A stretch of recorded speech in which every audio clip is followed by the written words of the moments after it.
tão bom, amigos meus, eternos encontro aqui feliz, mas sempre vem a hora triste em que adeus se diz, jamais se diz adeus.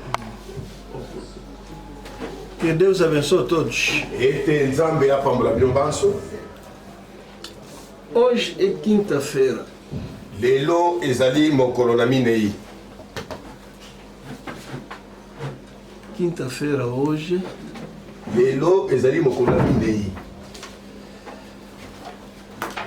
Estamos a considerar o nosso tema.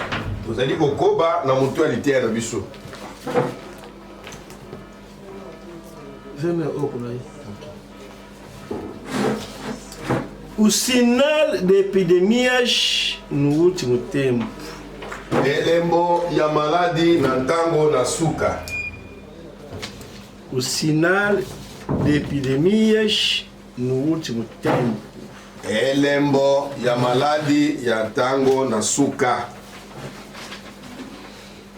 Quer dizer que as doenças são um sinal para nós. E tali si pona koloba ete ba maladi ezali elembo pona biso. Doença é sinal. Ba maladi ezali elembo para nós. Pona biso. Essa é a coisa que nós queríamos saber hoje. Yangonde eloko biso tulingi koyeba lelo. Tosengeli koyeba lelo. Esses dias todos. Mikolo mienyoso. As doenças são um sinal para nós. Babo kono ezali elembo pona biso. Agora, hoje vamos falar sobre a quarta parte, quer dizer, ponto 4b. Lelo tokomi na etape ya minei B. Houve ponto 1, ponto 2, ponto 3, agora ponto 4, houve A e B. Tozalaki na elembo ya pardon. Tozalaki na partie 1, partie 2, partie 3, lelo partie 4B.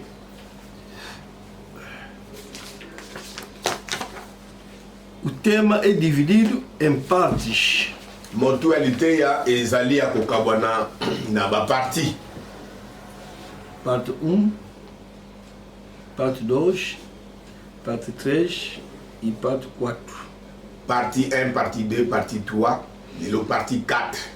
No ponto 1 já falamos que os sinais, as doenças são sinais. Partie 1 si toloba qui était babo kono ezali elembo. No último tempo. Ya tango na suka. Parte 2 também falamos que o que é que se chama último tempo, últimos dias, é os dois últimos 2000 anos. Partie 2 tope etape ya mibale tolobelaki nini yango etalisi mikolo ya suka. Nzoka eyano ezalaki mikolo ya suka ezali le dernier 2000 ans. Então houve também perguntas também. Ezalaki pe na mituna. Por que tantas doenças? Po na nini yango ete ba bokono ekomi kilikili. Resposta: pecado. Eyano ezalaki ezali na ntina na masumu. Mais há pecado, então mais doenças. Bokono tango efuluki mingi wana etalisi ete masumu pe. Atango masumu efuluki mingi bokono pe ekomi ebele. Nesse último tempo haverá muito pecado, muito. Então, também muitas doenças. Na ntango ya suka masumu efuluki mingi koleka à tel point que bokono pe ekomi ebele. Razão por qual Jesus está dizendo que dos sinais será as doenças, porque haverá muito pecado, então também haverá muita doença. Então, sinagem é este. Yango ntina oyo Yesu Kristo akwa koloba ete elembo pona koyeba tango ya suka ezali babokono. Etandisi ete lokola ekomi tango na suka masumo efuluki ne yango pe bokono ekomi ebele.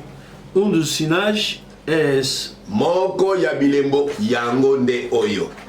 Agora, terça-feira e hoje, quinta-feira, estamos a falar sobre as epidemias da grande tribulação. Ne mokolo na mibale pe lelo mokolo na minei tozali kolobela na ntina na ba bolozi minene to pe bokono kati na bolozi minene.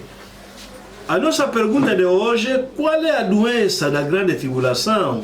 Motuna na biso ya lelo ba bokono nini oyo ekutami kati na babolozi minene. Qual é a doença depois do arrebatamento que vai atacar os homens? Bokono nini oyo koya sima ya konetolama oyo pene koya kokana bato. E essa doença vai sair aonde? Pe bokono ngo eko uta wapi? Porque estamos a ver a maioridade das grandes, aquelas grandes doenças mesmo está a sair da China. Agora esse depois do arrebatamento vai sair da onde? Po ebele ya babokono oyo ezali kotungisa mokili. Ya solo tosile koyoka ite ezali kouta kaka na Chine. Tile yo ezali kouta kaka na Chine. Siko bokono ekoya penda kokana bato sima konetolama ekouta wapi? É que é coronavírus, é febre, porque a maioria estou falando de febre. Agora, essa de tribulação, depois da esposa ir-se embora, será que também febre, gripe espanhola, asiática, qual é que será? Si como tu na yango, e causa la fièvre, e causa la coronavirus, pour te dire que la mingi natina na fièvre. Si koyo, si ma mwasi alibala koneto la ma. Nesko bokono wana ekoya kobeta mokili ekouta wapi ekozala grippe de Chine ekozala grippe espagnole ekozala bokono nini. Aquelas grandes doenças, pandemias que estão mexendo o mundo, vai ouvir isso que é uma febre, é gripe. Ba pandemie oyo bozali koyoka ite ezali kobeta penda mokili. Tango kotuna ezali nini o eza grippe. 2010 non 1910 grande pandemia, 10 milhões saiu aonde? China. É que é gripe, é febre. Pandemie monene penza na 1910 ebetaki mokili pende bomaki pena 10 millions ya bato. Tango tuni nini o grippe. 1918 é que é gripe espanhola. 1918 grippe espagnole. Aonde que surgiu? China. E utaki wapi? Chine. 1957 gripe asiática. Saiu aonde? China. 1957 o grippe asiatique. E utaki wapi? Chine. 1968 gripe de Hong Kong. É que é gripe aonde? Hong Kong. 1968 gripe de Hong Kong. Wapi? Chine. 2019 o coronavírus até foi chamado de Covid-19. Saiu onde? China. É que é isso? Sempre febre. Começa a ter essa pessoa nas lojas tudo para ver a febre. 2019 toyoki coronavirus ebimi nini yango fièvre euti wapi Chine epai wapi bazo mesurer ba température po bayeba ete soko ozali nango to kozala nango te fièvre. E esses dias também há uma doença que está surgindo na China. Pe mikolo yo boye eza suna bokono moko ebimi déjà na Chine. Então essa agora a grande tribulação vai ser como? Sikoyo bongo babokono oyo ya babolozi minene ekozala ndenge nini? Vamos ler Apocalipse 16. Tokotanga Apocalipse 16 10 e 11. 10 na 11. Apocalipse 16. Apocalipse chapitre 16 10 e 11. verset 10 na verset 11. Derramou o quinto a sua taça sobre o trono da besta, cujo reino se tornou em trevas, e os homens remordiam a língua por causa da dor que sentia. Blasfemaram o Deus do céu por causa das angustias e das úlceras que sofria, e não se arrependeram das suas obras. Oyo na mitano asopi mbeki na ye na kiti na bokonzi na nyama.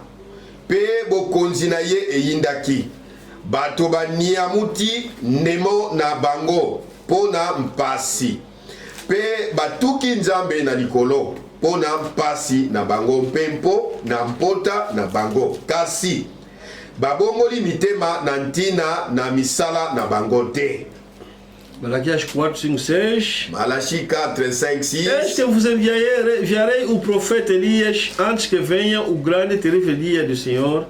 Ele converterá o coração dos pais dos filhos, o coração dos filhos de seus pais, para que eu não venha e fira a terra com maldição. Tala ngai na kotindela bino mosakolelia liboso na koya na mokolo monene pe na somo na Yahweh. Akobongola mitema na batata ipai na bana mpe mitema na bana ipai na batata na bango ete na yampe na beta mokili lekweli mabete. Isaías 26. Esaïe 26. 20 e 21. 20, 21. Isaías 26. Isaïe chapitre 26. 20 e 21. 20, 21. Vai, pois, povo meu, entra nos teus quartos e fecha as tuas portas sobre ti. Esconde-te só por um momento até que passe a ira. Yaka bato na ngai yingela na biteni na ndako na yo. Kanga bikuke sima na yo. Obibomba ntango mwa moke kino kanda esili koleka. Pois, eis que o Senhor sai do seu lugar, escuta bem, sai do seu lugar para castigar a iniquidade dos moradores da terra. A terra descobrirá o sangue que embebeu e já não encobrirá aqueles que foram mortos. Jambi tala Yahweh ajali kobima na esika na ye. Yoka malamu. Yahweh ajali kobima na esika na ye. Pona kopesa bafandi na mokili etumbu mpona mabe na bango mpe mokili ekojipolama makila masopani likolo na yango. Ekobomba lisusu babomami na yango te. Vamos orar. Tobondeli. Deus poderoso, abençoa esta palavra, essa leitura, abençoa todos os ouvintes, em nome de Cristo. Amém. Amém. Agora estamos a falar sobre as epidemias da grande tribulação. Sika oyo tozali kolobela na ntina na babokono kati na babolozi minene. Nessa, uma pergunta que está aqui. Eza na motuna moko awa. Você pode lançar uma bomba onde se encontra a tua mulher? Yo penza okoki kobwaka bombe esika mwasi na yazali.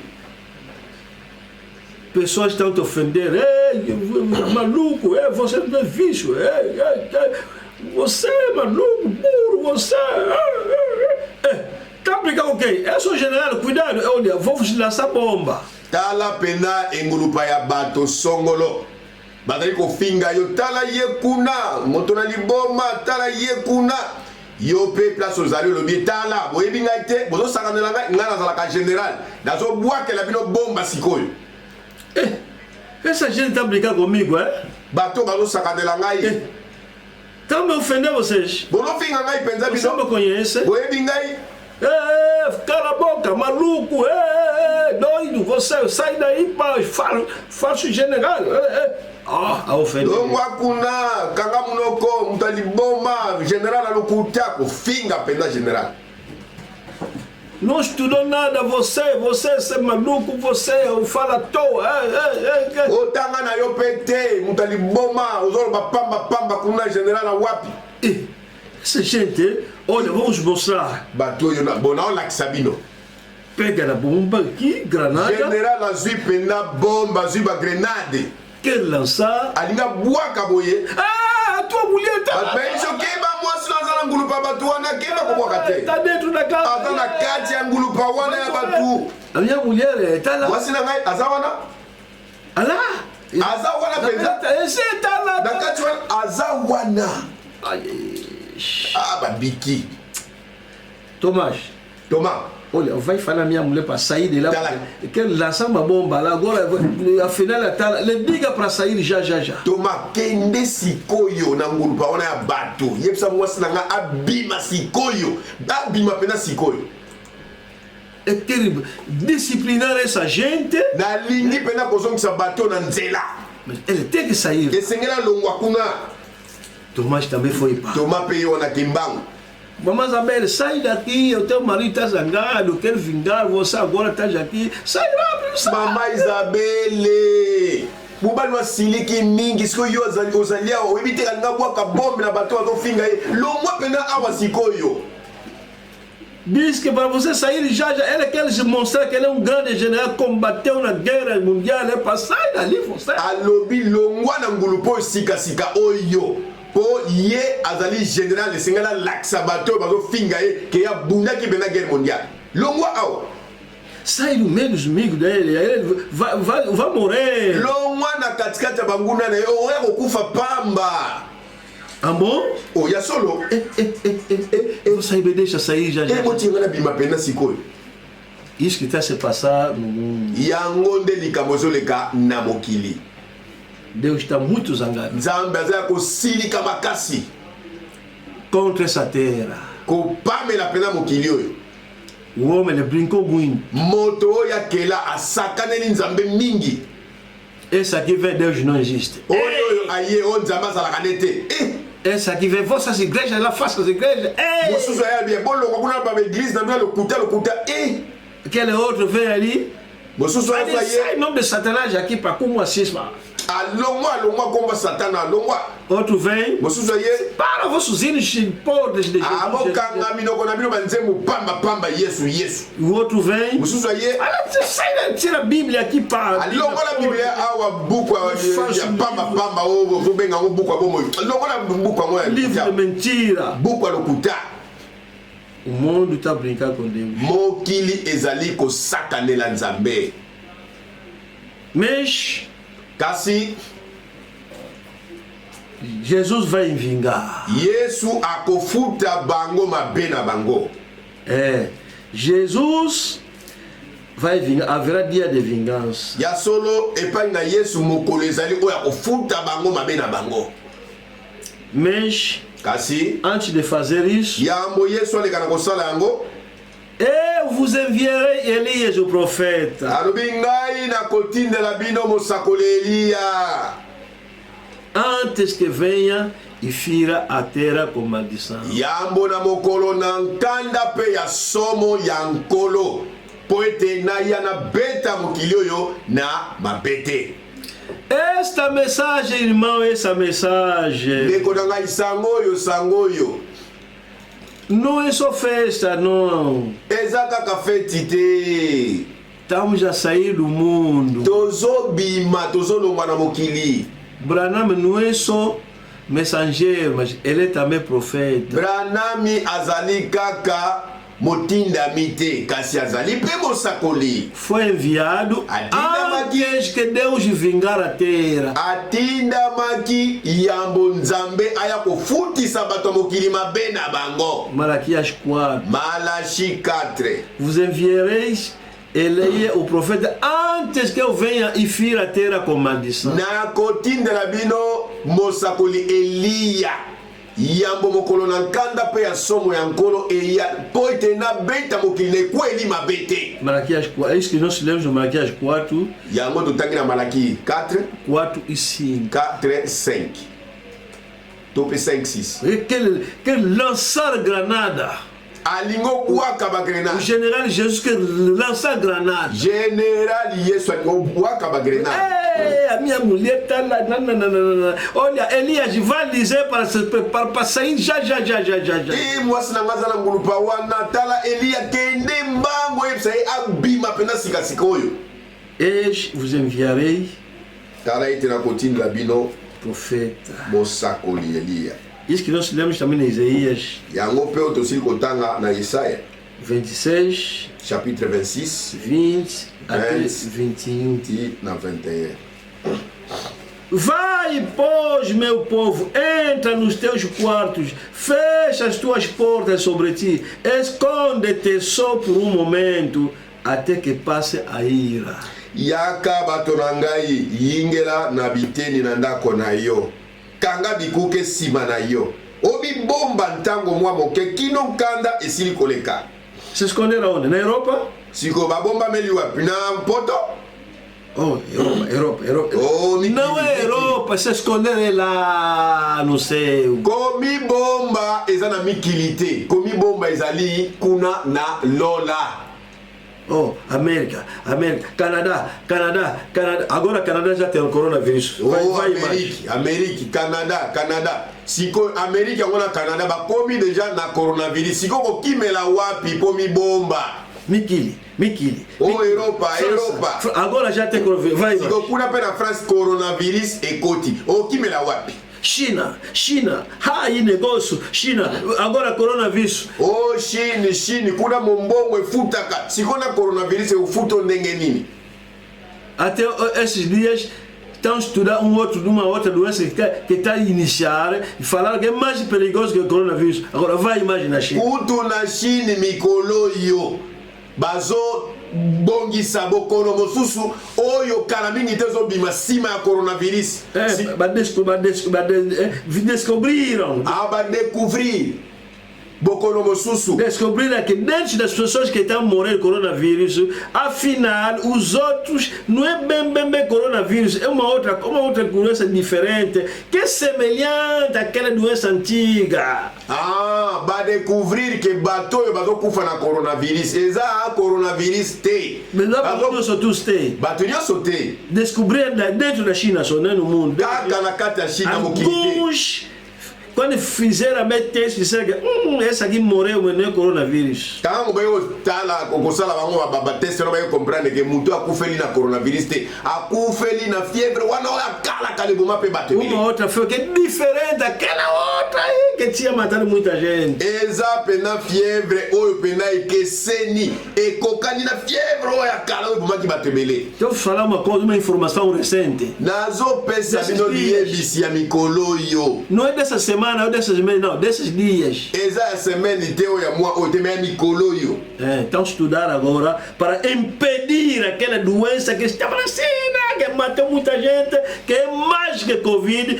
Tipo que quer voltar, está a estudar para rápido impedir. Ba chinois bazo ko étudier fièvre basili komona ezo buma bato bazo kanseza coronavirus donc eza coronavirus eza moko ya ba fièvre akala e bana oboma bato ebele nde bazo sala partout les mois bazo étudier bayeba koluka méthode nini mpona koempêcher fièvre oyo eya lesu na mokili te. Falaram que no estudo deles que eles fizeram já observaram que 600 pessoas que morreram na China, aquelas não é coronavírus, mas é aquela antiga febre da China, aquela ali que está a reaparecer. Na betide baleki na kosala kuna na Chine baye komona ke 600 personnes bakufi kasi bakufeli na coronavirus te mais bakufeli na fièvre oyo akala oyo eleka oyo ebomaki bato ebele. Estão a lutar agora. Essa febre, se voltar, vai matar mais que Covid. E estão fazendo estudo. Não sabemos se vão conseguir ou não sabemos. Nde kuna bazosala baetidi mpona koluka méthode ya koempêche fièvre yango o eboma su bato te lokola ndenge ebomaki bato kala siko toyebi te na baetidi bazosala soki baoréussir to mpe te toyebi te. Vice, né? Omoni? Aqui no Isaías está dizendo: vai, povo meu, entra nos teus quartos. Não é na China, é lá no céu. Vai lá no céu. Fecha as tuas portas sobre ti. Esconde-te. Awa na Esaïe 26 na 20 totangi boye. yaka bato na ngai yingela na biteni na ndako na yo. Eza na chini te, eza na likolo. Yo sala nyonso penza okimela na likolo pona kokima kanda ya Nzambe ezali koya. Mikili. Oh, Europa. Pas l'Europe, c'est qui t'a chié de corona. Nini we itondisami na coronavirus. Esconde-te por momento até que passe a ira. Vai lá no céu até que a ira de Deus vai passar. Porque Deus está zangado. Quer lançar granada, general. Kanga bikuke simana yo omi bomba ntango mwa moke kino kanda esili koleka. Tala kokimela na poto te kende kokimela na lola po ete tango Nzambe akobeta mokili oyo yo ozala na sécurité. Pois eis que o Senhor sai do seu lugar. Ele vai sair do seu lugar, vai vir para castigar a iniquidade dos moradores da terra. A terra descobrirá o sangue que bebeu e já não encobrirá aqueles que foram mortos. Yamitala Yahweh ajali kobima na esika na ye mpona kopesa bafandi na mokili tumbu pona mabe na bango mpe mokili ekoji pona makila masopani likolo na yango ekobomba lisusu babomami na yango te. Estamos a falar hoje sobre as epidemias da grande tribulação. Tozali kolobela lelo na ntina na babokono oyo ya kati na babolozi minene. Terça-feira e hoje estamos a falar sobre as epidemias da grande tribulação. Hoje é a segunda parte e queremos ver qual é essa doença que estará depois de nós, porque é coronavírus, é febre asiática, é que peste negra, é que de Hong Kong, qual é? Banda mardi na lelo toujours belantina na babokono kat na babolozi minene lelo nezali ya miba etape ya mibale siko tolingi toyeba bokono yango oyo ekobeta batu ekozala coronavirus ekozala grippe de Chine ekozala baboko fièvre grippe asiatique tope ya Hong Kong tope boni. As epidemias da grande tribulação, segunda parte. Babokono kati na babolozi minene etape ya mibale to deuxième partie. Agora Elias veio, sikoyo Elia aye. Branham preparou a esposa, abongisi mwasi na libala. Esposa você? Mwasi ya libala ngo ezali yo. E está se preparando para ir no céu. Pe ozali komi bongisa pona kokende na lola. Jesus virá, Yesu akoya, vai te buscar, ami pepepe akokamata yo, e você irá. Pe yo okokende. Isso que chama a segunda vinda do Senhor. Yango nde babengaka boye ya mibale ya nkolo. Será que é o fim do mundo? Sikomotuna yango ezali suka mokili? Não! Te! Aquele é arrebatamento, aquele é a vinda do Senhor, mas não é fim do mundo. Wana babenga konetolama. Ezali Yesu aye akamati mwasi na ye amemi na likolo. Kasi kozala suka ya mokili te. A esposa foi, mwasi na libala netolami, foi, akeyi, mas o mundo está a continuar ainda. kasi mokili ezali kokoba nano. Deus tem que vingar primeiro, depois vencerá o fim do mundo e entramos num outro mundo verdadeiro que é milênio. Nzoka Nzambe esengeli afutisa nano bato mabe oyo basalaki nsima nde tokokota na millennium. Na millennium soko eleki nde kuna Nzambe akokela makolo ya sika pe mabele ya sika. Estamos a esperar esse grande evento. Tozali kozela penza mokolo monene oyo elakamaki. Onde que a esposa, epai wapi mwasi libala, o marido disse, vem rápido, entra no quarto, vem entrar no quarto rápido, porque bater já rápido. Estamos a esperar esse momento. o pena mobali alobi awa yaka bato na ngai yingela na biteni na ndako na yo. Yango nde ngonga oyo tozali kozela to pe mokolo monene tozali kozela. Quando a esposa irá, Tango mokolo mwasi ya libala akokende, pessoas ficaram aqui na terra. bato mosusu batikali awa na mabele. Essa época que chamamos época da grande tribulação. Yango tango oyo biso tobengaka babolozi minene. E c'est porque agora Deus tem que descer para bater. Yango ntango to mokolo oyo Nzambe akokita po abeta. Está escrito aqui no 21. E como na 21? Isaías 26, 21. Pois eis que o Senhor sai do seu lugar para castigar a iniquidade dos moradores da terra. Jambe tala Yahweh ajali kobima na esika na ye pona kopesa bafandi na mokili etumbu pona mabe na bango. Agora foi. Boye mwasa libala akei. Ah, o general está contente agora. General Yesu Cristo asepeli mwasi na ye akei. Pessoas estão brincando comigo aí. Bato bazo sakanelanga kuna. Vou demonstrar agora que eu sou general. Nakolakisa bango ete ngai Yesu nazalaka general. O general fez fugir a sua mulher. General ya mapinga akimisi mwasi na ye na likolo. Tomou agora a granada. Kamati sika ba granada. Eles também aí, ei, maluco, você, olha, sai daí. Qual general é esse? Você, general, você, olha, sai daí. Atope batikana mokilio kabango. Alongwa kuna, yo batanga general batanga peyo. Longwa kuna. Ah bom? Olha só. Olha, tinha pena você porque minha mulher agora não está. Agora vou te mostrar. Pica grana. Ah, que deixa os teus filhos estar lá, os filhos. Ah bom? Balobeli Nzambe mabe sika asimbi penda ba grenade po abuaka. Ebe, keba banana yo. Bazawana. Oh, ya solo. Quem é? Nani? O João tá lá. Jazana Luana. Ai. Quem mais? O Clemente. Clément. O Miguel. Miguel. Manuel. Os dois rápido vão falar neles para sair de lá. Yebisa bango mi bale ba bima. Sika oyo. Isso que vai acontecer depois do arrebatamento. Yango makambo ekosalema na mokili oyo sima mwasa libala ko kende na likolo. Querem fazer alguma coisa? Alingi asale loko mona mokili kasi. Os filhos de Israel. Bana na Israeli. O povo querido. Libota molingami. 144.000. 144.000. Estão na terra. Baza na mokili nani. Ai.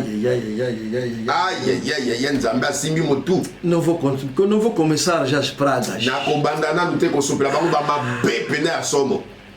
Não. Te. Vamos ler Apocalipse 7. Então Apocalipse 7. Versículo 2 até 4. Verset 2 tina 4. Apocalipse 7. Apocalipse 7. 2 até 4. 2 tina 4. Vi outro anjo que subia do nascente do sol, tendo o selo de Deus vivo, e clamou em grande voz aos 4 anjos, aqueles quais fora dado fazer dano à terra e ao mar, dizendo: não danifiqueis nem a terra, nem o mar, nem árvores, até que selarmos na fronte os servos do nosso Deus. Namoni mpe mwanje mosusu konetwa uta na ibimelo na ntango ajalaki na elembo na Nzambe na bomoi pe angangi na mongongo makasi na banje yango minei ba oyo bazwi nguya na kobebisa mokili na mai pe alobi ete bebisa mokili na mai na nzete te kino ekosila biso kotia bilembo na bilongi na bawumbu na Nzambe na biso. Vamos voltar no 1. Depois disso, vi 4 anjos em pé nos 4 cantos da terra, conservando seguros os 4 ventos da terra, para que nenhum vento soprasse sobre a terra, nem sobre o mar, nem sobre a árvore alguma.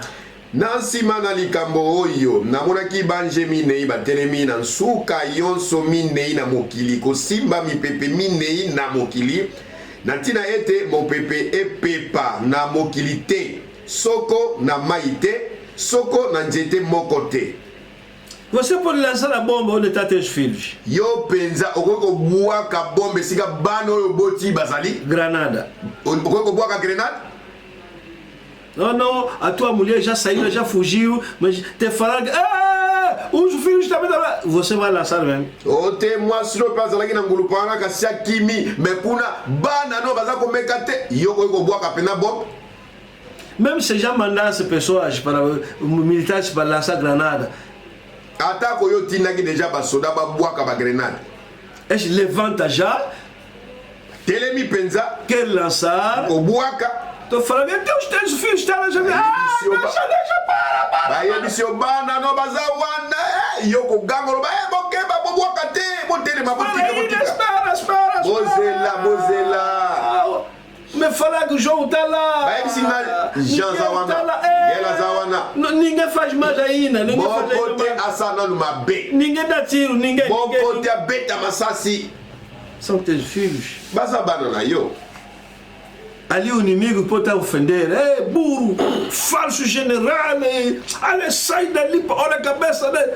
Kuna pe banguna bazoko bako finga. Donga kuna zoba general kutata mtuna ye. Olha os orelhas dele, olha. Ai, tala matoi na itala chefe, queremos ir lá. Wala basora batuni mo condition do waka bombe. Botica. Os filhos estão lá. Bana bazawa na bana. Mas a mulher já foi sim, mas os filhos também. Kasi bana. Procura a pessoa para ler, já me dá toque para vir. Bolu kabatu ba bengela mabana balonga kuna baya. Quais são seus filhos? Bana ngo bazabanani. Aqueles que servem o Senhor desde muito tempo. Os filhos de Israel. Então ouvi o número dos que foram selados, lhe meteram a selo do Espírito Santo, que era 144.000 de todas as tribos dos filhos de Israel. Da tribo de Judá foram selados 12.000, da tribo de Rubem 12.000, da tribo de Gade 12.000, da tribo de Aser 12.000, da tribo de Naftali 12.000, da tribo de Manassés 12.000, da tribo de Simeão 12.000, da tribo de Levi 12.000, da tribo de Sacar 12.000, 8, da tribo de Zebulon, 12.000, da tribo de José, 12.000, da tribo de Benjamim, foram sedados 12.000. Na yoka ki motuya na bango basili kotia maelembo. Ejalaki nkoto mokama na ntukumi nei na minei. Batiami elembo kati na mabota yonso na bato na Israeli. Bato na libota na Yuda, koto jomi na mibale. Bato na libota na Rubene, koto jomi na mibale. Bato na libota na Gada, koto jomi na mibale. Bato na libota na Asele, koto jomi na mibale. Bato na libota na Naftali, koto jomi na mibale. Bato na libota na Manasseh, koto jomi na mibale. Bato na libota na Simeona, koto jomi na mibale. Bato na libota na Lewi, koto jomi na mibale. Bato na libota na Isaka, koto jomi na mibale. Bato na libota na Jebuluna, koto jomi na mibale. Bato na libota na Yosefe, koto jomi na mibale. Bato na libota na Benyamina, koto jomi na mibale. Que lançaram, deixa. Tem lá 144.000 aí. Basoda balingi babuaka. Yalobi te botika. 144 bangu nanga bazali wana. Ezo senga penako tia bango bilembo. Depois dessas coisas, vi grande multidão que ninguém podia enumerar, de todas as nações, tribos, povos, línguas, em pé diante do trono, diante do cordeiro, vestidos de vestiduras brancas, com palmas nas mãos, e clamava em grande voz, dizendo: ao nosso Deus que se assentava no trono e ao cordeiro pertence a salvação. Na nsima na makambo oyo natalaki mpe namoni ebele monene oyo motote akoki kotanga motuya na bango. Bauti na mabota yonso, na mikili yonso, na bibolo yonso, na minoko yonso, batelemi liboso na kiti na bokonzi, pe liboso na mwana na mpate, balati bilamba mpembe, pe basimbi bitape na mbila na maboko na bango. Bagangi na mongongo makasi ete lobiko na nzambe na biso oyo afandi na kiti na bokonzi mpe na mwana na mpate. Deixa. Mesmo nas nações também tem alguns filhos que ficaram. Deixa. Botika. Na kati ya bana na ngai eza pe na bayike ya bana kati na bikolo batikali. Botika. Isso que vai acontecer depois do arrebatamento. Yango nde makambo ekosala masima ya konetolama to ya enlèvement. Do arrebatamento até que Jesus vir pela terceira vez, a terceira vinda. Então haverá 7 anos. Kolongwa enlèvement. Ti kuna Yesu akozonga pona mbala misato nde ezali na bambula samboto 7 ans. Virá no Israel. Akoya wapi na Israele. Virá para preparar o milênio. Akoya pona kobongisa milênio. Agora, sikoyo,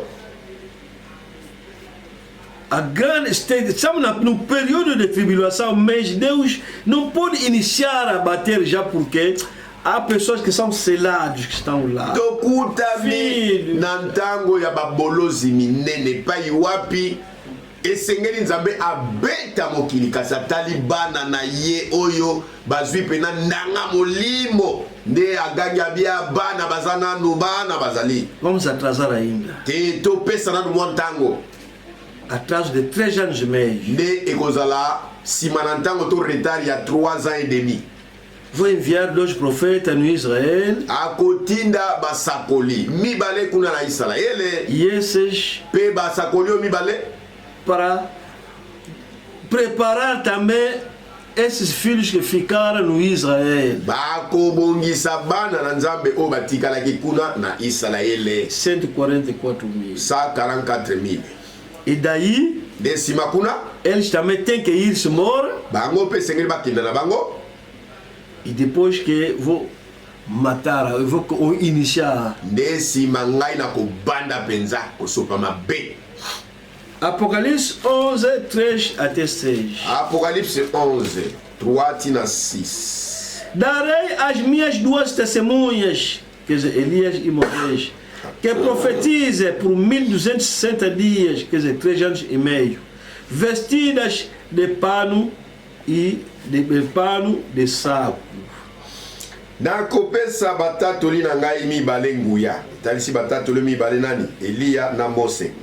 Pe bakosakola mikolo nkoto na nkama mibale na ntuku motoba, c'est-à-dire 3 ans et demi. Nakolata ngoto. São essas 2 oliveiras e 2 candeeiros que se acham em pé diante do Senhor da terra. Bango wana bajali bilaya mibale, pe bitemelo na mwinda mibale, bikotelema liboso na nkolo na mokili. Quer dizer, depois do arrebatamento, Deus tem que enviar aqui uma doença. Nzambe asengeli kotinda bokono awa.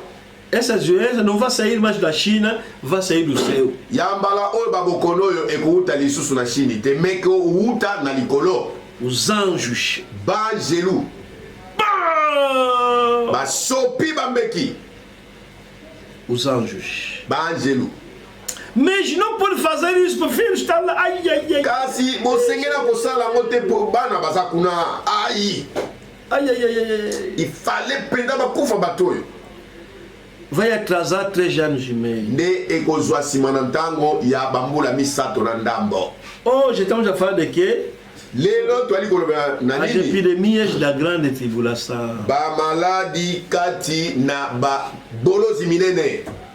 Onde vão sair essas doenças? Ba bokono yango ekouta wapi? E qual será essa doença? Pe ekozala maladi nini to bokono nini?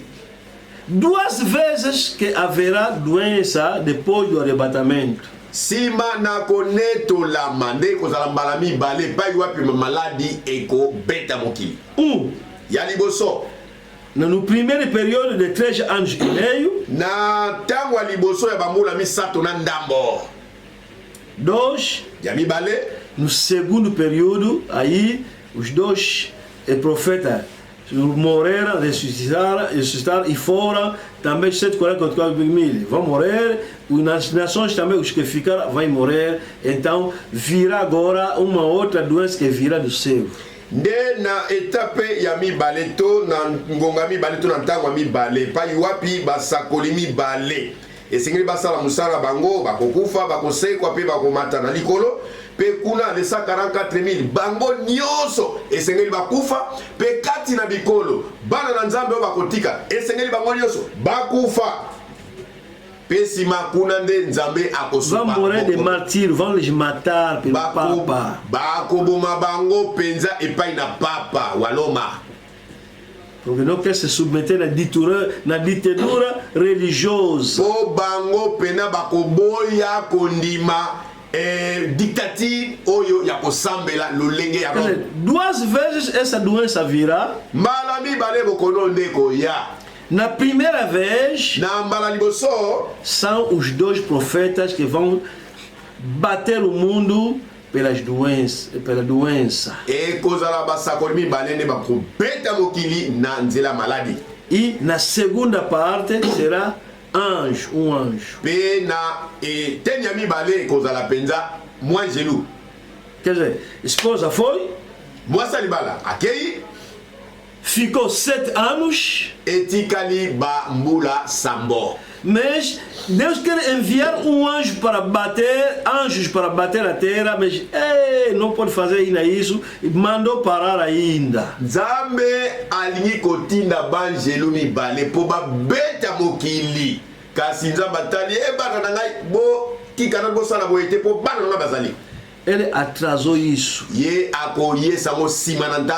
os dois profetas vão pregar no Israel o evangelho que nós ouvimos hoje.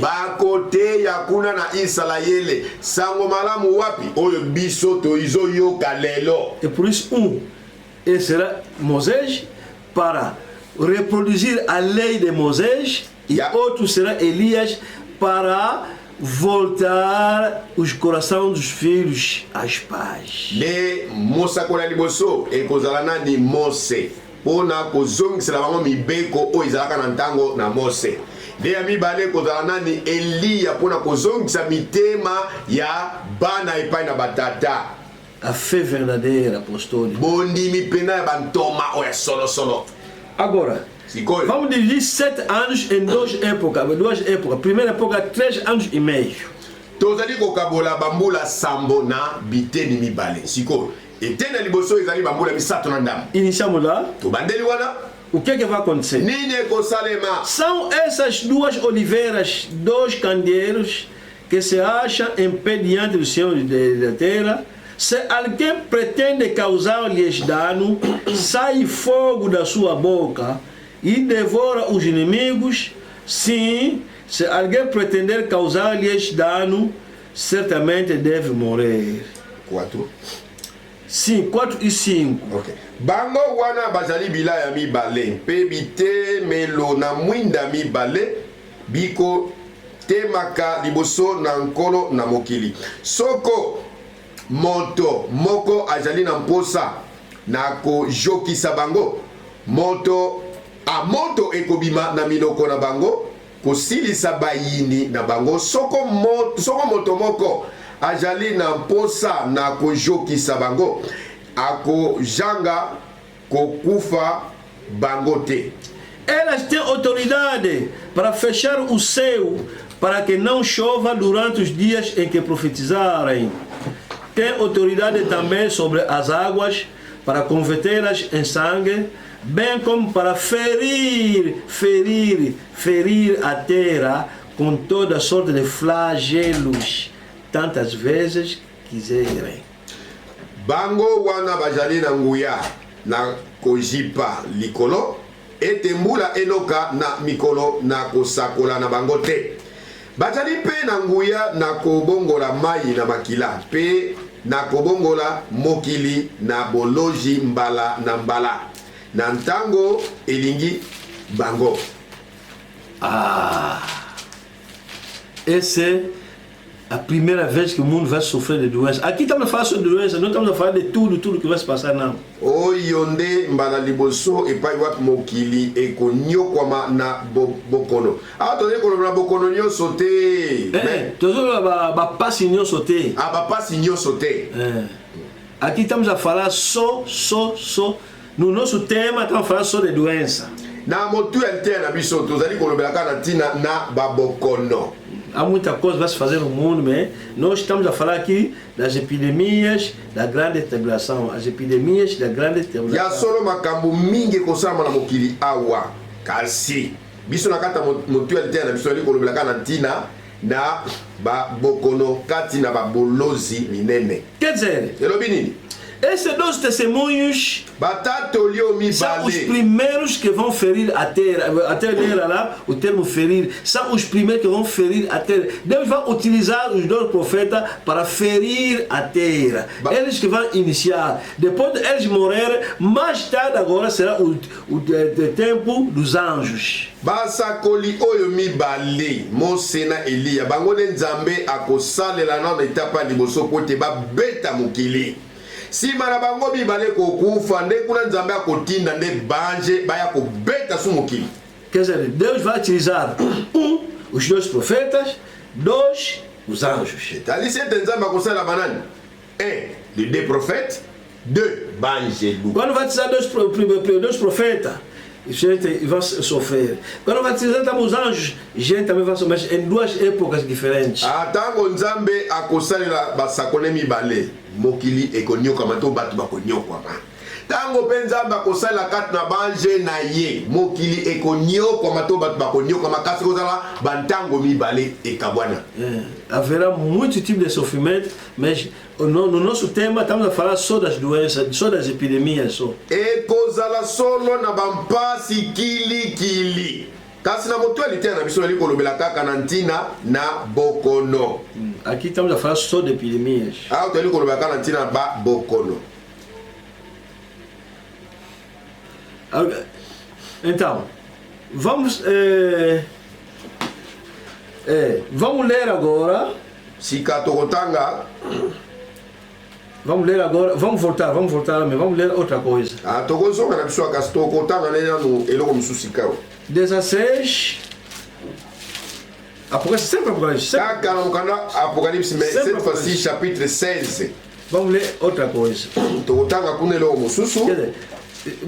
Põe na tua cabeça que na primeira época, nos primeiros 3 anos e meio depois do arrebatamento, então Deus vai utilizar os dois profetas para ferir a terra. Tia na motuna yo pe simba yango ete na première partie oyo il y a 3 ans et demi ko sala masima ya enlèvement.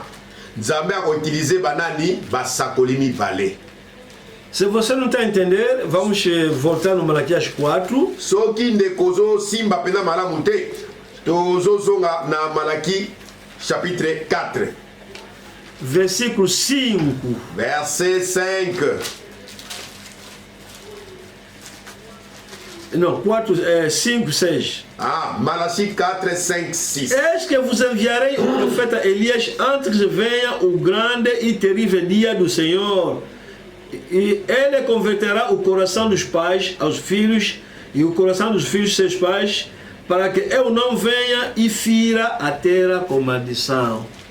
Talangai na kotinde la bino mosakoli Eliya liboso na koya na mokolo monene mpe ya sombo na Yahweh akobongo la mitema na batate epai na bana pe mitema na bana epai na batata na bango ete na ya mpe na beta mokili nekweli mabe te. Aqui o mundo vai ser amaldiçoado. Awa solo mokili awa mabele ekozwa elakeli mabe to bilakeli mabe. Então, isso vai ser, primeiramente vai enviar Elias o profeta. Na kati na bilakeli o mabe eloko yambo nzamba akotina nano mosakoli Eliya. O profeta mosakoli esse Branham. Mosakolo nani ndeko Branham. A esposa foi. Mwasi ya libala akei. A esposa foi. Mwasi akei. Agora o tempo da vingança chegou. sikoyo tango mpo nzambe afutisa bato ya mokili mabe na bango ekoki. Mas, Kasi primeiramente, os dois profetas vêm e Deus lhes dá direito, já que não quer bater os filhos, dá direito nos dois profetas para pelo menos pronunciar a maldição contra os inimigos.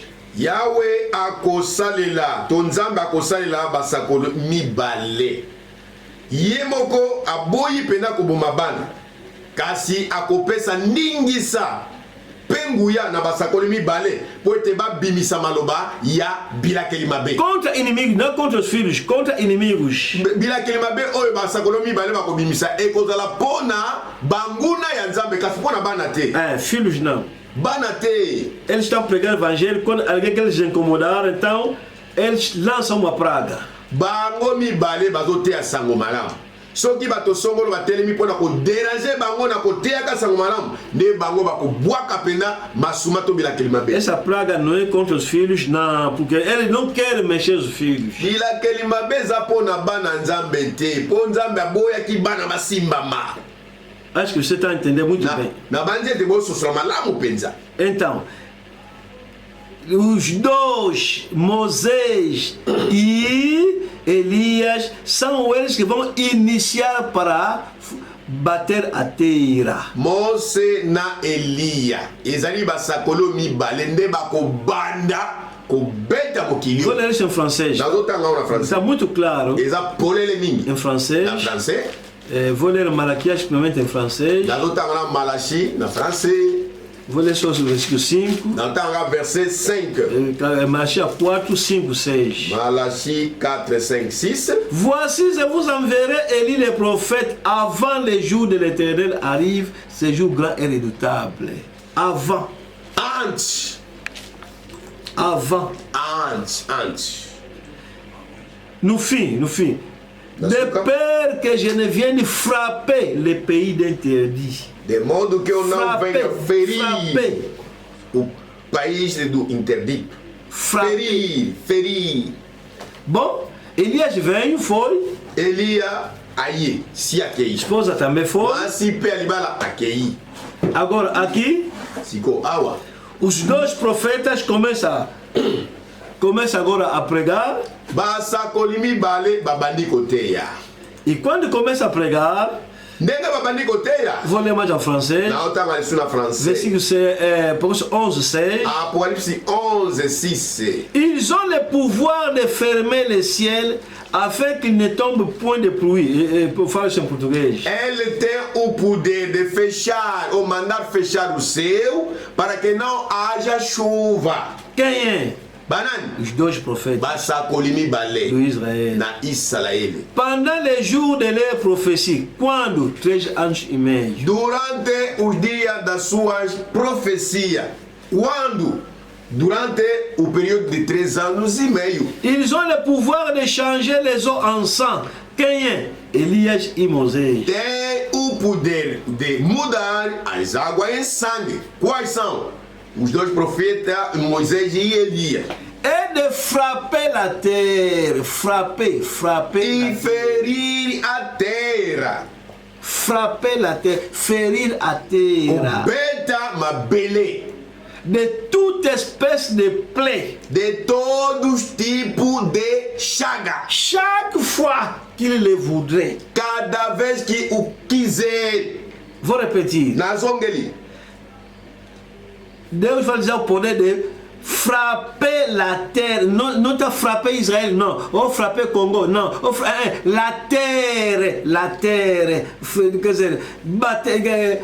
A terra, que ele diria de bater a terra. Pode bater da China até Estados Unidos, até onde, só ao falar. Nzambe akopesa bango nguya ya kobeta nini? Israel te, RDC te, ya kobeta mabele. De toute espèce de plaie. De todo tipo de chaga. Quando? Tango nini? Chaque fois qu'ils le voudront. Cada vez que o quiser. Esse os primeiros 3 anos e meio. Awa ezali kolobelantina na première période il y a 3 ans et demi. Agora fica sabendo qual doença que eles vão dar no mundo. Sikoyo bolekana ko mituna bokono nini o bato mibale bakobwakana mabele. São Elias e Moisés. Ezali Elia na Mose. Se você quer compreender qual é a doença, So olingo sosola bokono ezali nini? saiba que são Elias e Moisés. Eles vão repetir o que já fizeram na terra. Na terra. Ezali likambo yo oyeba ete Elia na Mose bakozongela kaka makambo oyo basalaki kala. Quer dizer, Moisés vai repetir o que ele fez na terra do Egito. E Elias vai repetir o que ele fez quando Israel entrou na terra santa. Mose Aproximações depois. Apocalipse 16 tokotanga ngo nsima. Vamos ler depois. Tokotanga ngo nsima. Vamos ler ainda essa brochura aqui. Tozotanga nanu mokaba oyo Para saber qual é a doença que Moisés bateu no Egito. Essa doença que vai ser mais repetida depois do arrebatamento. o tolekana koyeba bokono nini o Mose abetaki na Egypte yango mpe Mose akozongela kobeta na mabele nsima ya konetolama. L'attitude qui est Dieu. Attitude qui est Deus. Un nome de uma pregação. Eza kombo ya liteyo songolo. L'attitude est qui est Dieu. Attitude eke Deus. É nome de uma pregação. Ezali kombo ya liteyo songolo.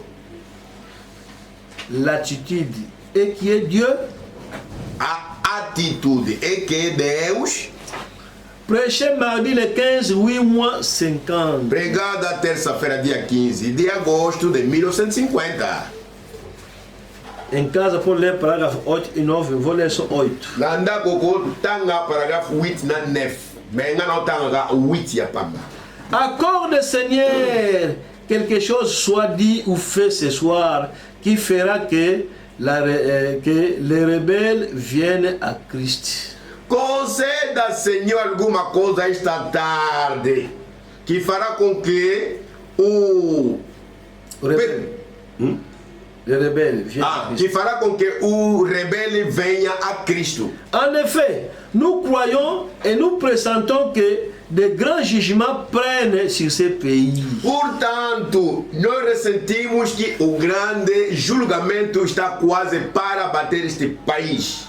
Derniers jours, Nos últimos dias, des plaies, chagas, des germes de maladies germes de doenças sont déjà reproduits já estão reproduzidos para être répandus à travers les nations. para ser expandido através das nações. Reproduzir significa uma coisa já existia, agora vão reproduzir isso, quer dizer, tornar a vida novamente. Havia uma doença tal, essa doença torna mais a existir. Reproduire etalisi mpona koloba ete eloko songolo ezalaki to likambo songolo ezalaki sikoyo balingi kozongela kosala yango lisusu ndenge moko mpe na bokono ezala déjà nde cette fois-ci ekozonga lisusu kozala. Aucun médecin ne sait même pas comment maîtriser cela. Ni yu médico sabe como apaziguar aquilo.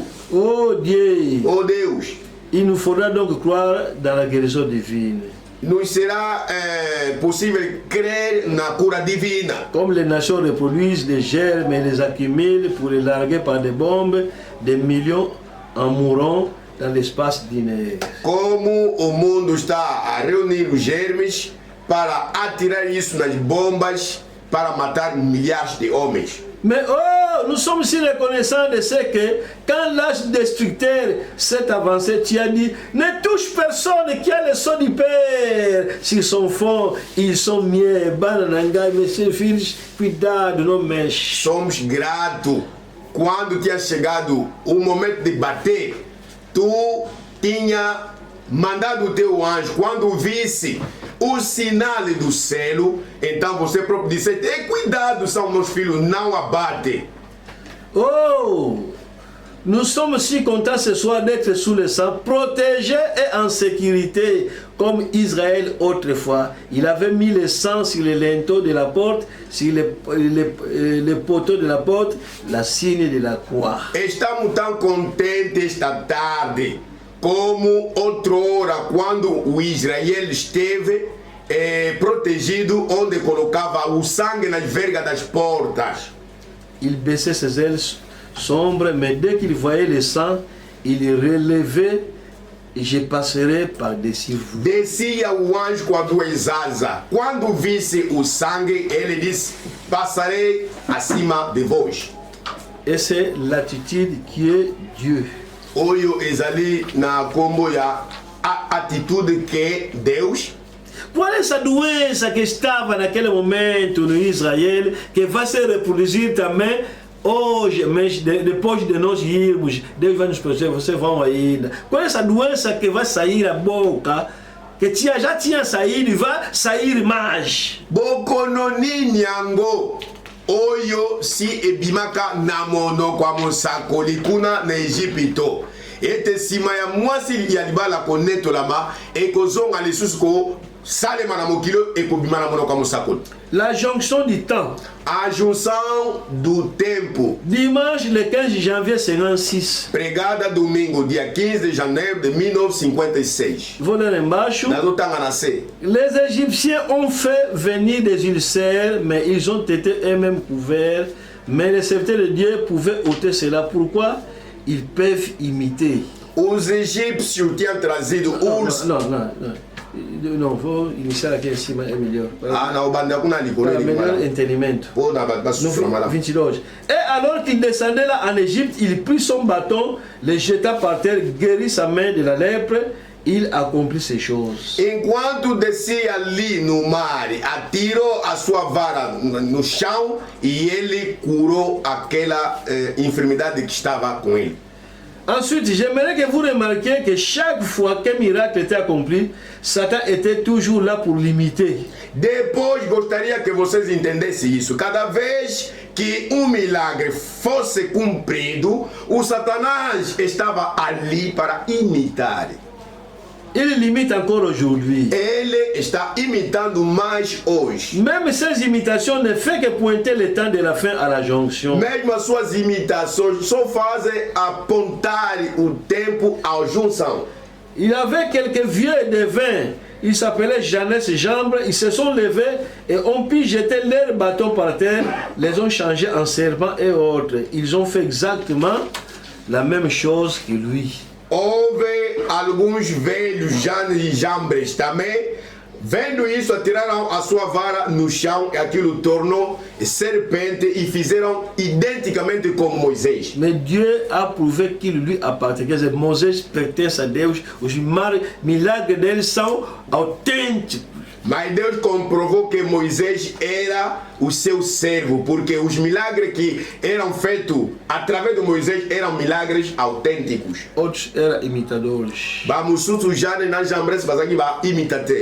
Eux pouvaient amener des plaies, mais ils étaient incapables d'accomplir la guérison divine. Eles, os dois Janes, podiam trazer úlcera, mas só que os dois eram incapazes de trazer a cura. Donc Dieu seul peut guérir. É para saber que o único que cura é Deus. Et ils pouvaient amener un ulcère, mais ils étaient incapables de l'ôter. Eles podiam trazer uma úlcera, mas eram incapazes de atirar. Dieu s'est tenu là dans sa puissance pour montrer que la véritable guérison divine était un miracle de sa part pour manifester que l'omnipotent était à la croisée des chemins.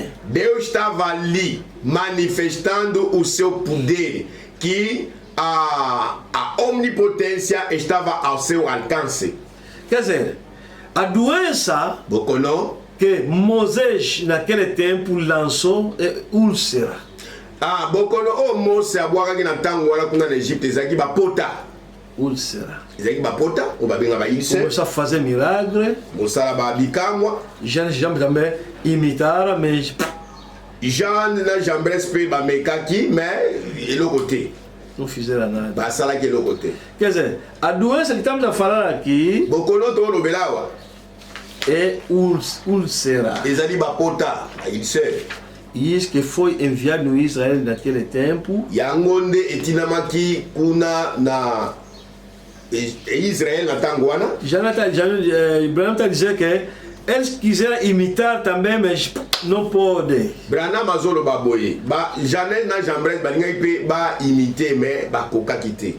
Porque se eles tivessem poder, quando eles lançavam a doença, eles deveriam anular, mas não conseguiram. Po soki bazalaka na nguya tango babwakaki ba ulcère wana esengelaki balongola yango mais bakokaki te. Quer dizer, elobi nini? as doenças que Deus vai permitir depois do arrebatamento, ninguém, nenhum cientista vai fazer alguma coisa. Na babokono oyo nzambe akotinda na mabele nsima ya konetolama etalisi ete ezali ata na scientiste moko te to moto songolo oyo akokoka kolongola yango to kosilisa yango. Quer dizer, hoje estão a tentar. Lelo bazomeka Coronavírus, vacina. Coronavírus, mas na grande tribulação não vão conseguir nada. Mais na babolozi minene bakokoka eloko te. Vão tentar como Jean de Jambre, nós também podemos fazer,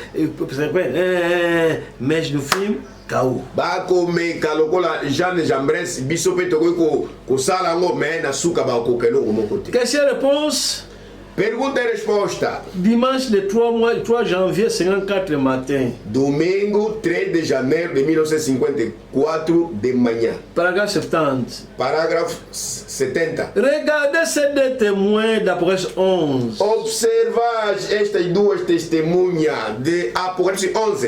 Je donnerai à mes deux témoins le pouvoir. Ils fermeront le ciel pendant les jours de leur prophétie. Ils enverront des plaies sur la terre comme ils le voudront. Eu darei poder às duas minhas testemunhas. Eles terão o poder de mandar as feridas enquanto eles quiserem. Les voilà les deux témoins dans les derniers jours. Eis ali as duas testemunhas nos últimos dias. Quer dizer, a doença era úlcera. Bokono ezalaki bapota. Eles, os dois profetas, terão capacidade de fazer tudo o que eles quiserem fazer, incluindo doenças. Basakolo mibale bakozana nguya penza ya kosala nyonso bakokoka ezana bokono. E por isso, quando vão morrer, yango ntango bakufa quer dizer, o mundo será contente de uma forma. Esses dois homens nos fizeram sofrer. mokili penza bakosepela koloba bato mibale banyokolaki biso. Deixa. Etika banyokoli biso makasi. Apocalipse 11, 10. Apocalipse 11, 10. Os que habitam sobre a terra se alegram por causa deles, realizarão festas, enviarão presentes uns aos outros, porquanto esses dois profetas atormentaram os que moram sobre a terra. Bango bafandi na mokili bakosepela na mpo na bango mpe bakoyoka esengo bakokaba na makabo mpo ete basakoli yango mibale batumolaki bafandi na mokili. Quer dizer, quando os dois profetas vão morrer, o mundo vai se dar presente, vai se enviar presente, porque sofreram muito para esses dois homens. Quer dizer, estava sofrendo muito por causa deles. Ekokufa basakolo mibale bato ya mokili mina bakosepela kokabana penza bakado po nini tango bango bazali na mokili banyokwamaki penza. Mas kasi os filhos de Deus não vão sofrer daquele que vai sair da boca dos dois profetas. bana na nzambe bakonyokwama te na ntina na maye oyo ekobima na basakoli mibale. E por isso estou vos dar esse exemplo de um general que lançou granada, mas seus filhos recuam. yango naopesa bino ndakisa ya general oyo alingi obwaka babombe epai banguna nde bazali kasi ntango basoda bayebisi bana no baza kuna yalobi botikana.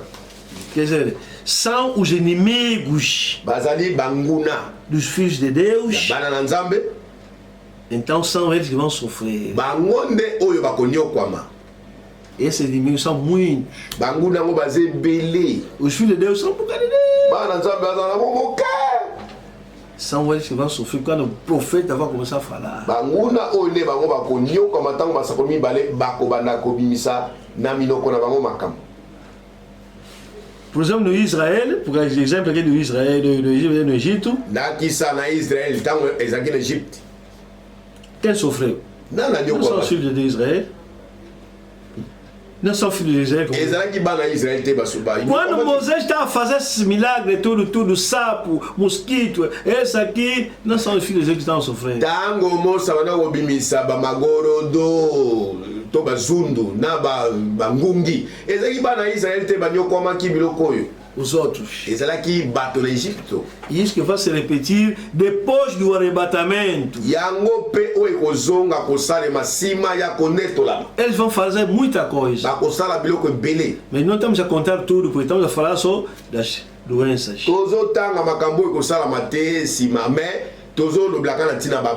Eles vão fazer descer o fogo, como Elias fez. Eles vão tornar água em sangue, como Moisés fez. Haverá rãs, mosquito aparecer, como fez. Mas tudo isso nós estamos lá. Nós estamos a falar só das doenças. Bakobongola mai na makila ndenge mosa salaki yango pe bamagorodo bakobima bangungi nyonso wana mais makambo ezali ya mingi oyo ekosala mabiso tolobelaka na bokono. Nós estamos a falar só das epidemias. Biso na moto eliterne tolobelaka na tina bokono. Isso chama-se pragas, são pragas. Babengaka ngo bamabe. Chama-se pragas. Babenga ngo bamabe. Maldições. Bilakelo mabe. Mas uma das pragas é úlcera, quer dizer, doença que se chama úlcera. Kasi moko ya bamabe wana ekozala bokono babengaka bapota. A doença, depois do arrebatamento, não se chama coronavírus, vai se chamar úlcera. Ulcère em francês, em inglês, não sei como se diz aí em inglês. Bokono, simakone tolama, ekozala coronavírus te, me ekozala bokono ya bapota. Não sei, está escrito como aí. Vamos ler uma coisa, como está escrito em inglês. Apocalipse 6. Agora, quando os dois vão acabar de pregar, será 3 anos e meio, eles vão ser mortos e vão ressuscitar e vão no céu. Ya solo tango basakoli oyo bakosala makambo wana ekozala pona bambula misato na ndambo sima bakokufa pe bakonetola na bango.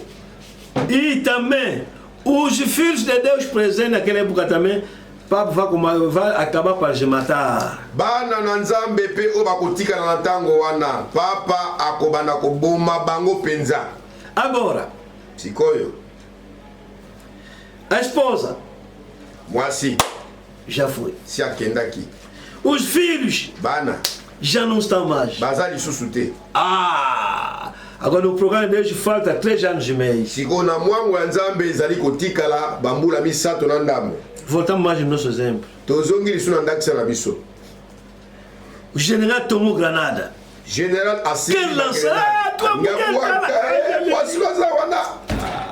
Biki. Vous enviarez Elias le prophète. Na kotinde la bino Elia mosakoli. Para chamar a mulher para ir. Pona abongisa mwasi akende. Se esconder. Akende kobombamba. Quer lançar mais? Alinga buaka lisusu. Os filhos estão lá. 140 mil Bana 144 mil bazana no. Nas nações também há filhos que ficaram. Na bicolo eza peso na bana batika laki kuna. Samba regrete a biki. Vou lançar 2 profetas. Na kotinda basakolmi bale. Mais já que é momento de tribulação, eles investem aquele poder. Lokola ekomi ntango ya babolozi minene nde alatisi bango nguya wana. E onde que haverá pela primeira vez essa doença úlcera na tribulação. Epai wapi pona mbala liboso nde bokono ya ba ilse ekokweya kati na babolozi minene. As epidemias da grande tribulação, segunda parte. Qual a doença da grande tribulação? A doença da grande tribulação é úlcera. Ba maladi kati na babolozi minene. Ekozala oiza deuxième partie. Ekozala coronavirus te, mais ekozala bokono ya ba ulcère. úlcera. Ulcère. Agora, quando os dois que estão lançando aquela praga irão-se embora, então Deus agora viu que agora o terreno está livre. É daí agora que vai mandar os anjos. Tango basakolo mibale bakosala musala bango basilisi pe bakei. Bana na nzambe pe basili kokufa nzambe akotala boye mutu aza lisusu te oya ye nde kuna akotinda banje mibale. Há muitas pragas. Ezala ba boloze ebele to babilakili mabe mingi ekokwe Durante 3 anos e meio. kati na bambula misato na Você ndambo. começar a ler isso aqui, c'est até a noite. Soko bandi kotanga yango banda sikoyo tina butu Mas você em casa kasi yo na ndako pode ler todas as pragas. oko kotanga bamabe nyonso Mas bilakili mabe nós estamos a nyonso. falar só da nossa doença. Qual a doença que estará naquele tempo? Nzoka biso atolobelaka na ntina bokono oyo ekozala na ntango wana bokono nini. Porque no Apocalipse 8, Mpo na Apocalipse 8 no versículo 7, na verset 7 anjo vai soar a trombeta, angele moko akobeta kelelo haverá chuva de gelo misturado com fogo com sangue. nde kuna angele akobeta kelelo nde kuna mpenza baglace ekokweya ekosangana na makila. O segundo vai lançar a trombeta, Ya mibale akobeta kelelo montanha de fogo vai cair no mar. bangomba ya moto ekokweya na mai na monana E 1/3 das águas será sangue. mpe 1/3 ya bamai ekobongwana makila. Versículo 11, Verset 11 desde 11, depois 8, Apocalipse 8 10 11 uma estrela vai cair do céu, uma estrela ardente vai cair do céu para os rios e fontes. mwanje na misato ayulaki mpe moto monene na likolo ekwei kopela lokola mwinda mpe ekwei na likolo na ndambo na misato na bibale. As Na águas, bitu na mai. as águas vão tornar absinte, quer dizer, venenosa, Mai ekobongwana mpe na ngenge etc, Ngondo. etc. bongo na bongo. Mas nós aqui, as pragas, não estamos falando de todas as pragas. Biso awa tozali kolobela bamabe nyonso te oyo ekosalama. Só li bocadinho para saber que haverá muita coisa naquele tempo que se chama pragas. Natangeli biloka mwa moke mpo boyeba mpe bomona ete makambo mingi ekosalema na ntango wana oyo babengaka babilakelo mabe to bamabe. Mas o que nos interessa hoje é qual é a doença. Kasi eloko motuya mpo na biso lelo ezali ya koluka koyeba bokono nini. Apocalipse 16, 11 e 10, 11. Apocalipse 16 10 11 Derramou o quinto a sua taça sobre o trono da besta, cujo reino se tornou em trevas. Homens remodiam a língua por causa da dor que sentia. oyo na mitano asopi mbeki na ye na kiti na bokonzi na nyama mpe bokonzi na ye eyindaki bato banyamuti ndembo na bango mpona mpasi.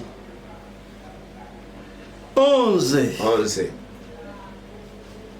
Blasfemaram o Deus do céu por causa das angústias e das úlceras que sofriam e não se arrependeram das suas obras. mpe batuki nzambe na likolo mpo na mpasi na bango mpe mpo na mpota na bango kasi babongoli mitema na ntina na misala na bango te. Em Lingala meter a pota. Em português, úlceras. E em francês, ulcère. Yango penga na lingala eza pota, na lokezo ezali ulcera, na français ezali ulcère. Quer dizer, em Lingala é pota. Na lingala pota.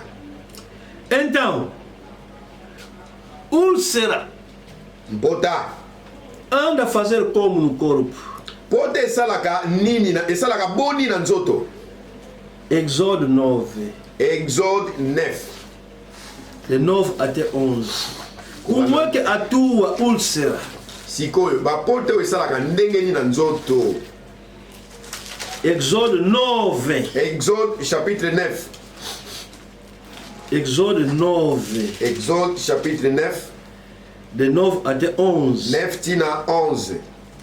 ela se tornará em pó miúdo sobre toda a terra do Egito e se tornará em tumores que se arrebentem em úlceras nos homens e nos animais por toda a terra do Egito. Yango ekobongwa na mputulu moke moke likolo na mokili mobimba na Egypte mpe ekokoma mbuma. Ikobongwa na mpota na bato mpe na nyama bipai yonso na mokili na Egypte. Eles tomaram a cinza de forno, se apresentaram a Faraó, Moisés atirou-a para o céu e ele se tornou em tumores que se arrebentavam em úlceras nos homens e nos animais. Bongo bakamati mputulu na moto na litumbu mpe batelemaki liboso na fano mpe Mose abwakaki yango na epai na likolo mpe yango ekomaki mbuma ibongwanaki mpota na bato mpe na nyama. De maneira que os magos não podiam permanecer diante de Moisés por causa dos tumores, porque havia tumores nos magos e em todos os egípcios. Banganga bakokaki kotelema liboso na Mose te na ntina na mbuma yango mpo ete banganga mpe baEgipito yonso bazalaki na mbuma. O que é úlcera? Siko nini yango babengi ulcère? A doença úlcera é que é? Bokono babengi ulcère eza nini? No teu corpo começa a sair tumores, bulbão. Na nzoto na yo okomona bambuma songole bani kobima. Quando aparece, tango bambuma ngo ebimi, desenvolve, depois puf. Ebandi okole, bandi omunene mbamoko ebetika no puf. Estou na periferia. Mbala moko ebomani pota. E começa a sair água. Pe ekomo bimisa mai. E esse aqui, siko oyo. Agora todo o corpo. Siko nzoto no mobimba. Veja só esse tipo de doença. Talaka bokono andengoyo. Põe mais máscara de coronavírus. Vamos ver. Kamata sus casque a coronavírus lata. Onde vai meter a máscara, já tem tumores também. Quer dizer, basta meter, vai sofrer porque é doloroso. Talaka na mono kwa ngo wana uzotia maske, zaje na bapota.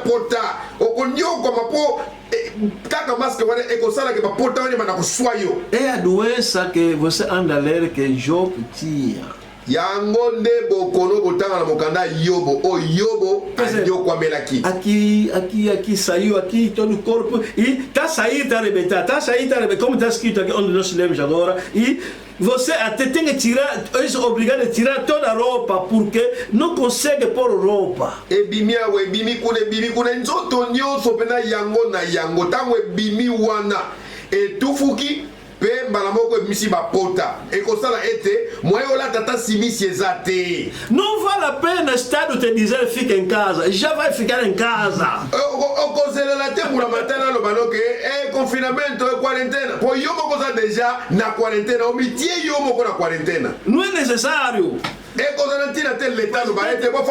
O presidente iria anunciar que é quarentena, não é necessário. O presidente é quarentena. Não é necessário o ministro da Saúde se amassar a anunciar, não é necessário. É coisa surantina te ministro da Santé, abana o balisusu, abana o ganga, o te quarentena. É coisa surantina. Quando o úlcera te apanha, o tango ba ilser wana. Já você tira já a camisa. Yo moko ba otinda yo te não é necessário um jornalista ir falar na televisão. Até o próprio jornalista já apanhou isso. Exarantina te mo paransisa ngoto jornalista que na televisão no baete tala bo fana bandako. Yemo ko passa na porta com nzoto. Tá vendo, né?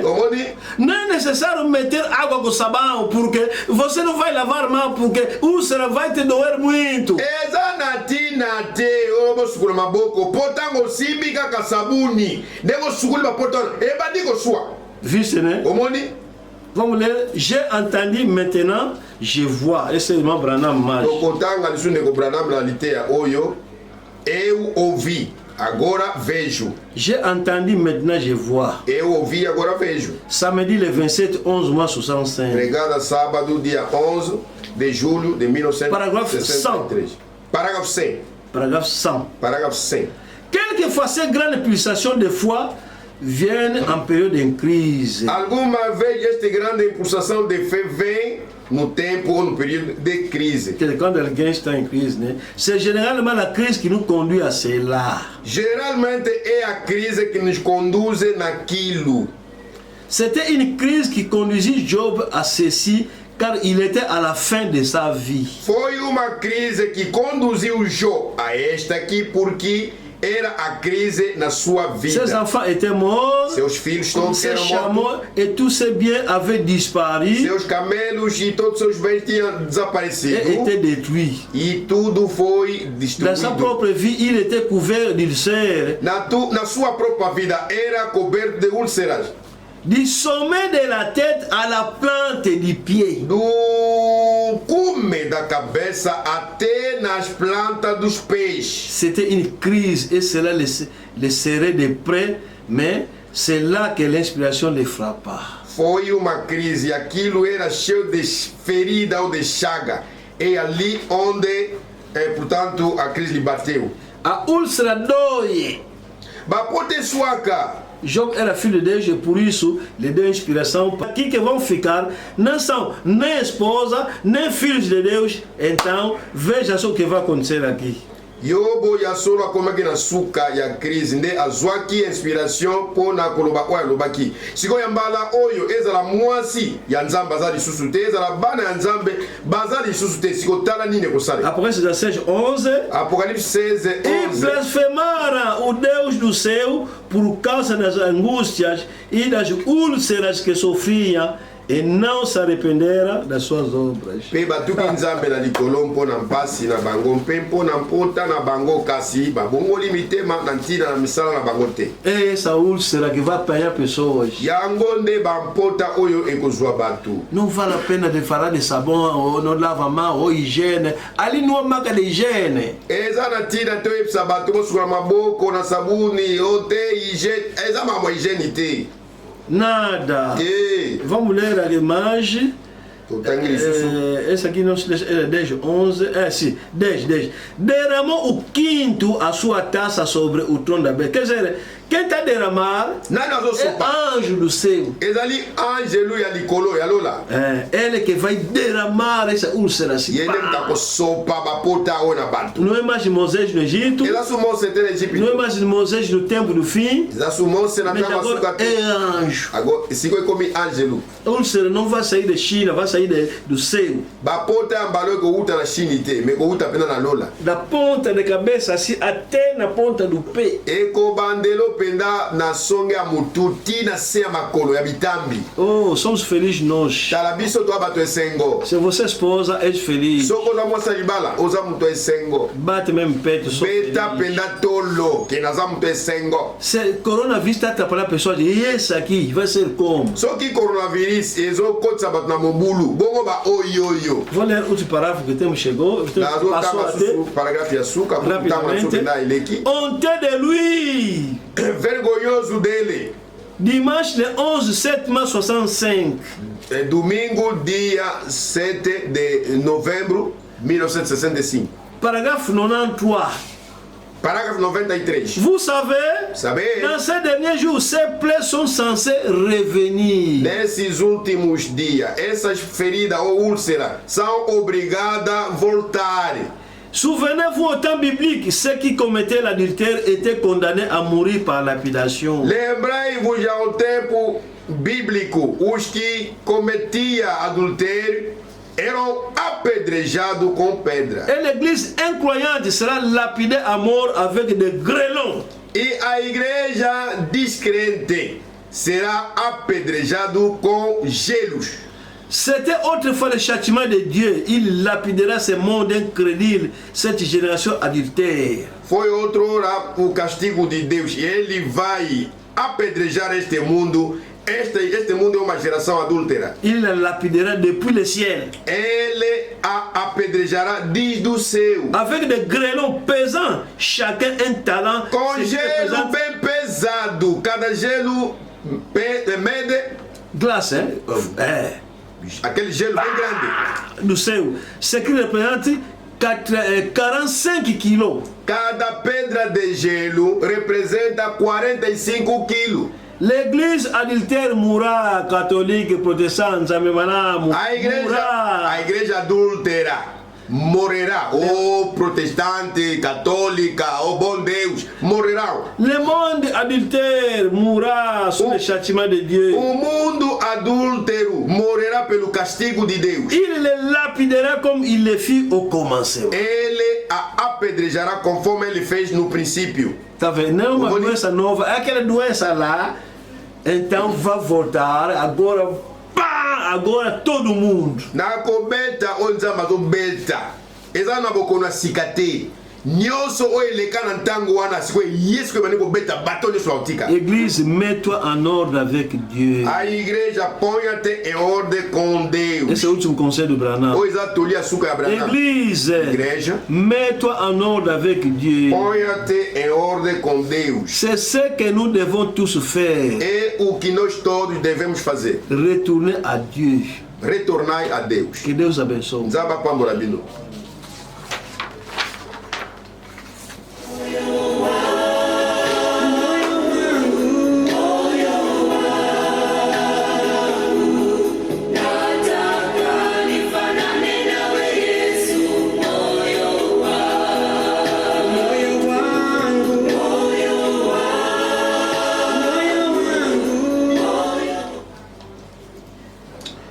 Deus abençoe muito. Nzambe ya pambola bino mingi. Talvez constatar uma varia técnica Ba mosusu bomoni pan moko technique da nossa parte, na ngambo na biso. mas pode reproduzir. Se houve uma falha que não consegui saber bem, pode reproduzir, Soki pode repetir. soki omoni faiti moko boye na ndenge ozolanda kuna okoki kobanda yango kobandela yango lisusu koreproduire yango lisusu Ce que à nouveau. mon acquittant moko boye. Ah, soki omonaki ntan moko boye mwa faiti na ndenge ozolanda Não estou a ouvir mais, mas tudo é. Pode nazoka su bien te oyo namona soki wana okoki kobandela yango lisusu. nesse sujeito 4 pontos acabou Sujet na biso oyo ya 4e point esili e aqui tem sábado boye tokutani lisusu moko ya poso nas mesmas horas. kaka na bangonga na biso. Que Deus abençoe Nzambe muito. apambola bino mingi. Não esquece, irmão Fredi está, não está no hospital, mas está na loja dele, lá na loja ainda. Se quiser ele visitar, vai só lá, ele está lá. Ah, bon bosana te kende ko na biso Fredi aza su na centre de santé te mais akutami pena na boutique na ye soko oza na posa ngeno otala ndeko komela pena na boutique bokuta. Branham nous aconselhait de voltar a Deus, de se preparar, cada se prepara. Branham apesi biso toli koloba ete moko na moko zongela nzambe mibongisa. Que Deus abençoe muito. Nzambe apambola bino mingi Pode orar. bokoki kobondela.